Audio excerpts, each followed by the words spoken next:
modeli o'zingizlar tikuvchiga olib borib tiktirganinglarda necha pul ketadi? Yuringlar hisoblab ko'ramiz. O'zingizdagi model nechi pul? Videoni oxirida aytaman. Bismillah deb ishimizni material bozoridan boshladik va tikuvchimizdan so'radik. Necha metr material ketadi? 2,5 metr olaveringlar hozir.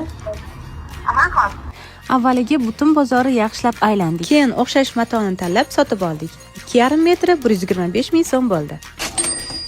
Ezazem brend dvoykamizda oldida to'rtburchak toshi bor, lekin aynan o'shanaqa toshdan butun bozorni aylansak ham umuman topolmadik. Boshqacha tosh olib yopishtiramizmi desak, dona umuman berishmas ekan, faqat optim sotib olishga kerak ekan. So'ng tikuvchi Vasilapam oldilariga keldik va modelimizni yana bir marta ko'rsatdik. Vasilapam dvoykani uzog'i bilan 1,5-2 kunda bitirib bo'lishlarini aytdi. Fabrikalarda bitta kiyim tayyor bo'lishi uchun qancha tikuvchilarimizning mehnati ketadi. Bitta fasonni tikuvchiga borib tiktirganingizda, uni mehnati anchagina kattaroq bo'ladi.